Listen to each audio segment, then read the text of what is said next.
And now it's 9:30, our weekly travel programme, Breakaway with Barnard Falk.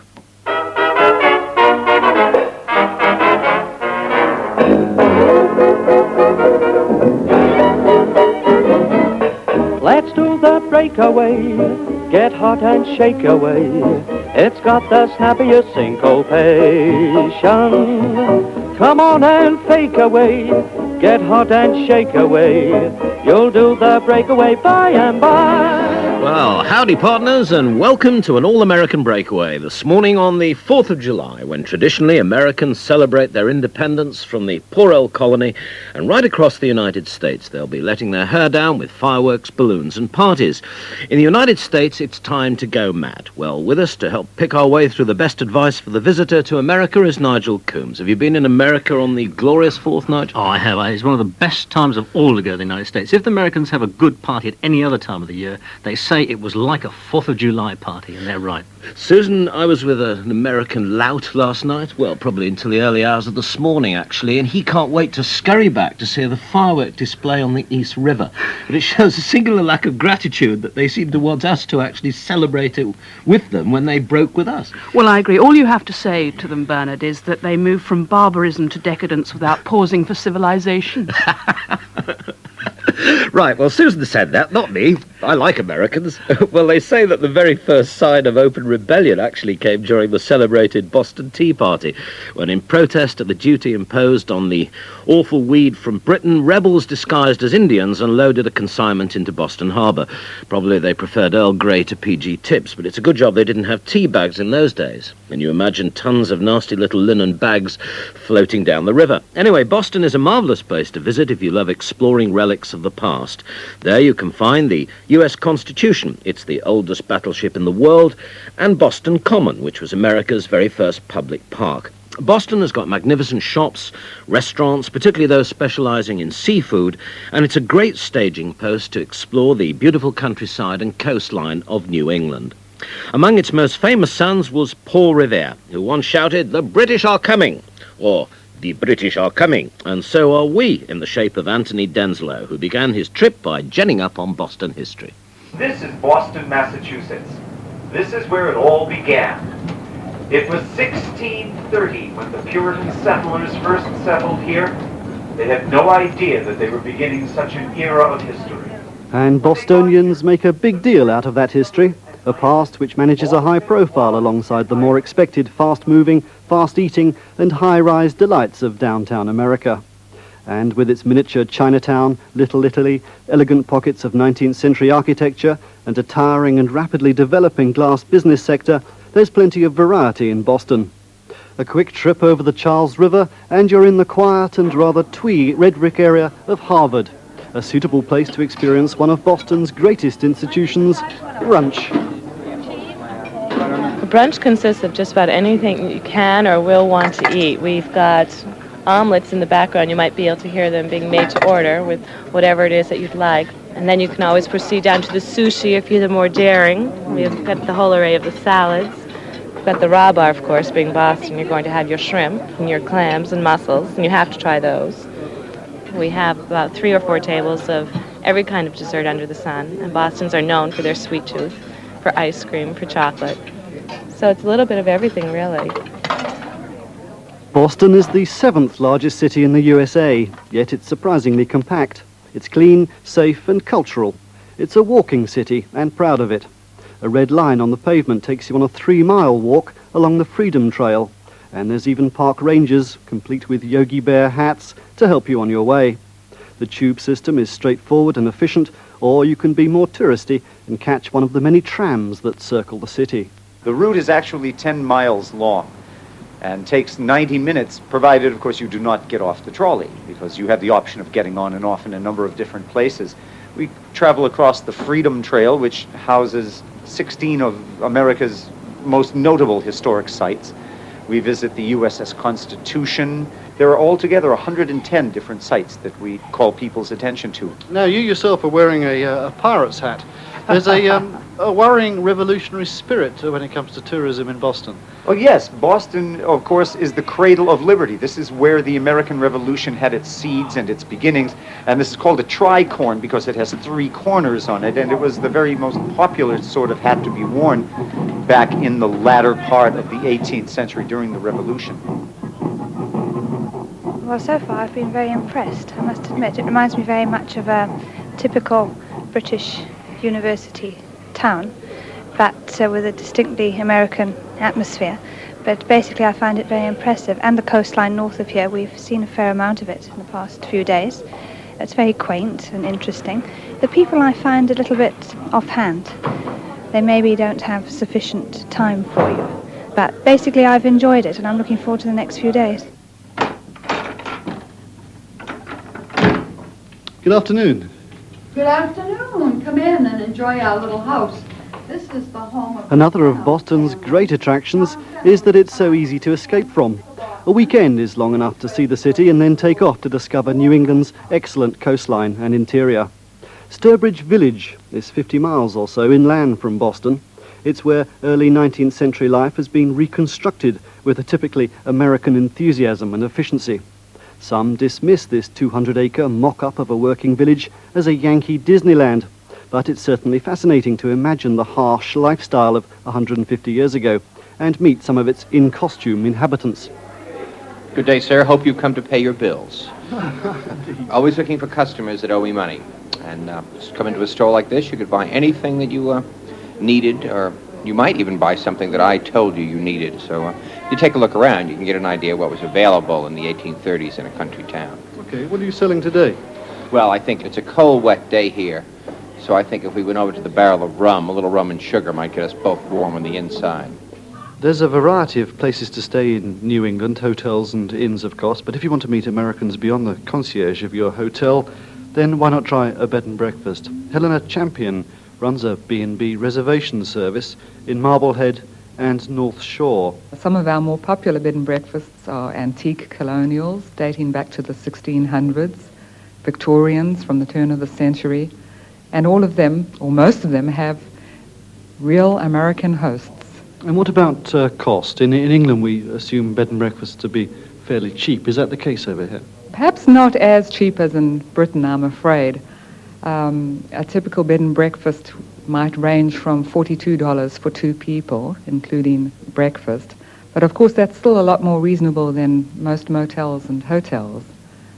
And then a really luxurious bed and breakfast on the ocean, private bath, might be quite a bit more than that. Up to how much?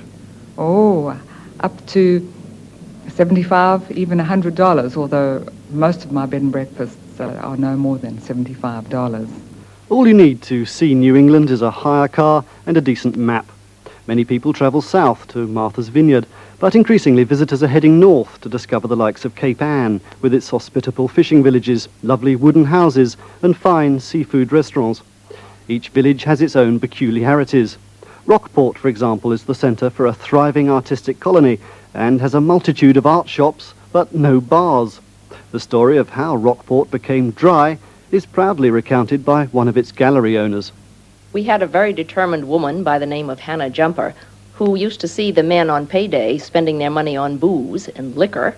It offended her, and then one day they were going to have a beer bust, and they stuck a big keg down in Dock Square, and they stuck a flag in it, and that was too much for Hannah.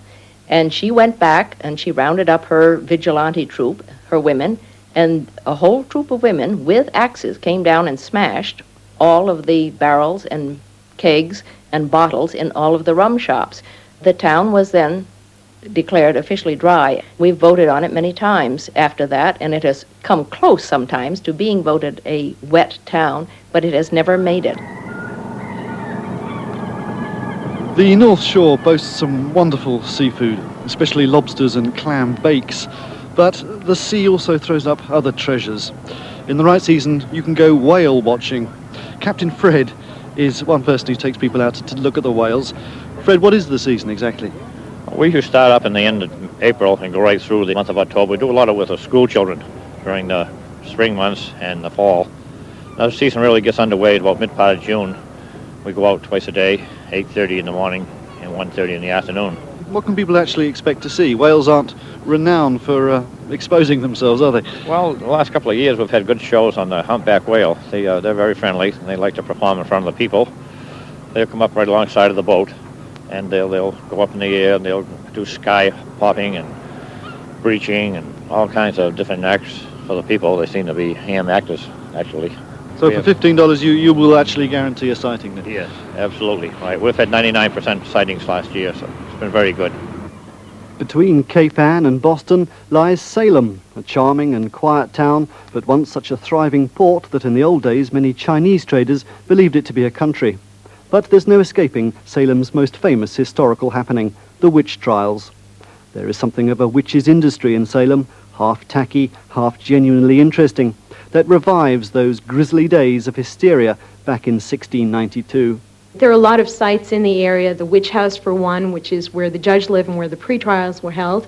Six Institute has some of the documents on the trials from that period. People can view them if they go into the library, or they have a couple of documents on display and they have a nice presentation. Now Salem, believe it or not, has an official witch, Laurie Cabot.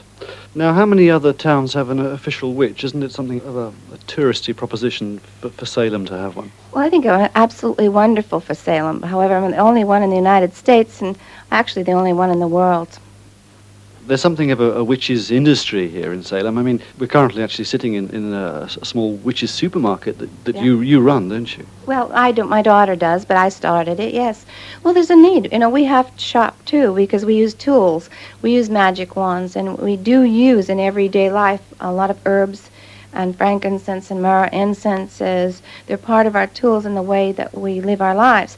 And there aren't too many shops that carry all those things. We do carry that here. You have to understand there's 2,000 of us, so some of the people who run the city are witches also. Which way did she go? The genuine witch of Salem. And worth noting that Salem itself is actually one of the loveliest old towns in the area. It's full of white clapperboard colonial homes, porches and lovely red-roofed houses. Delightful place. Nigel Coombs, you've got some details, some prices on specifically packages to Massachusetts. Yeah, well, first of all, the flights, Bernard. The flights to Boston are from £358 for a standby ticket, or $416 for an Apex with British Airways. Now, there are lots of companies offering packages to America, like Thomas Cook, Greyhound, Premier Holidays, Pound Stretcher and QONI. You go into any travel agent, so they've got their brochures. If you want more information on the area as a whole, then you get in touch with the Massachusetts Port Authority. They're down here in London at 85 Jermyn Street. That's Jermyn, 85 Jermyn Street, London West 1. And I thoroughly recommend those bed and breakfast holidays that Anthony was talking about. They are very good value. Now, you remember the song from Oklahoma, everything's up to date in Kansas City. Well, today that's certainly true. About what used to be an old cattle town in the Midwest, which has developed into a world-class city in the heartland of America. The city is split in half by 2 rivers and 2 states, Kansas and Missouri. Martin Muncaster is going to give us a quick guide to some of the fabulous attractions in and around the city. He first headed for the famous Plaza Shopping Center, all 55 acres of it, which is Spanish in style, and he heard the sound of jazz music pounding out from the bars and nightclubs. The plaza itself was the brainchild of multimillionaire businessman J.C. Nichols, and his son Miller told Martin of his father's infatuation with Spanish architecture. He was enthralled with the architecture of Spain. When he came back from trying to decide just how he would design this shopping center, he used the inspiration that he got in Spain. And then later he made other trips to Spain and picked up a lot of very interesting material that could be used in decorating the building. That was in the form of tile plaques, wrought iron gates, balconies, different kinds of tile, things that would kind of depict Spain. And then we designed the buildings to fit those materials and to carry out the concept that this is a Spanish community. Well, now I'm in a place called the Kaleidoscope. It's a children's art experience. I think that's the only way I can describe it. And with me here is the administrator, Reggie Early. Now, Reggie, what's going on here? We're in the first part of the exhibit that is the place where the children really can get motivated to do art as well as learning about art. Yeah. And each of the stops that the children have along a path is designed to enlist that kind of creative response. What are they feeling here, this Well, board here? closely. This is sort of silver board making patterns as they put their hands underneath. It's a table that is really constructed with a screen that has holes that are round, stretched across the top of the table, and then set down into that screen are 180,000 pins. It has sort of the same sensation as sand. You want to try it? Yeah, Put your yeah, hand sure. underneath. They're blunted pins, so Right. there is no risk of being hurt. Right. But it's just a wonderful sensation of motion and weight and shape. Yeah, now I'm running my hand underneath, and it's an amazing sensation. It is a bit really like is. sand. It's kind of fun for the kids, whether they're aware or not. What they are seeing is additive color theory, in that we have a red light and a blue light, and as you put your hand through the middle of where those two colors combine, the color becomes green. You know, Oh, yeah, I with- see it. with Yeah, I paint, got it, You're used to those colors mixing to become purple, but with light, they do just the opposite.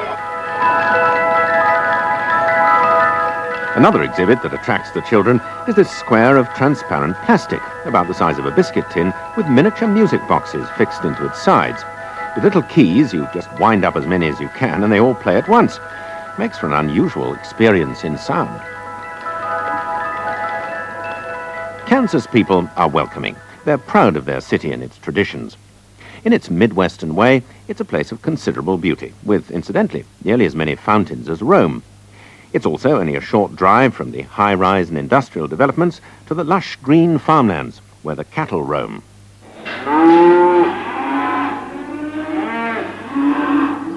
And the Kansas cattle provide some of the prize meat of America, perhaps even of the world. One man who, not surprisingly, agreed with that was Ray Davis, president of the Kansas City Stockyards, when I went along, as anyone can, to watch the auctioneers at work.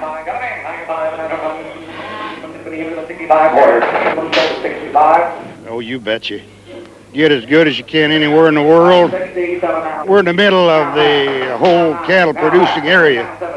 How on earth do the farmers here understand the auctioneer? Because it sounds like a load of gobbledygook to me.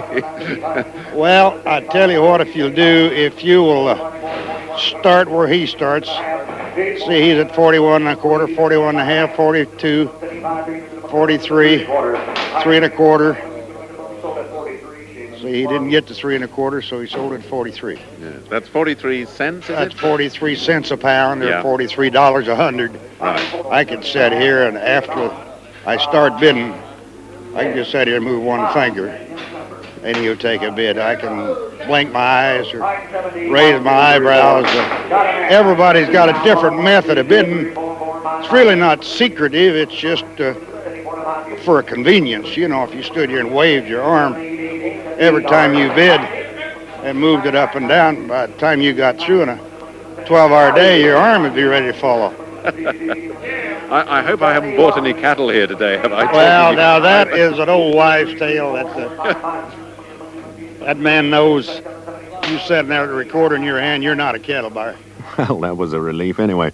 Americans themselves wonder where you're going when you mention you're visiting Kansas. They say there's nothing there. I reckon you'd be hard-pressed to get around everything Kansas City offers in a fortnight.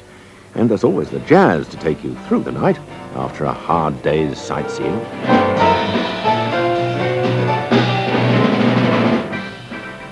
Martin Muncaster in Kansas City, and if you're listening, Russ, who comes from New York, he said to me last night, you can't be doing a feature on Kansas. I mean, no one goes to Kansas. Well, now you know, there's plenty to do there. Nigel Coombs, it's not really the normal tourist destination, so presumably the prices of hotels and motels are similar to the rest of the state. Yeah, they're about the same. I would say people should budget between 20 and 25 pounds per person. That's about the rate. Now, as you say, there aren't many packages holiday there, but North American Vacations and Perigord Travel, now they cater for the independent traveller, and they'll help with accommodation, flights and car hire. What will the prices be? An Apex fare with TWA via Chicago costs from £523, and you've got to add some tax onto that, £15. One word of warning to everybody thinking of going there: it's very continental climate. In the summer, and that's now, it's way over 100. It's very, very hot. In the winter, it is very, very cold. Tonight, the whole of America will be celebrating in style. I'll make do with an American steak, a baked potato and some beans. Have a lovely weekend, and ta-da.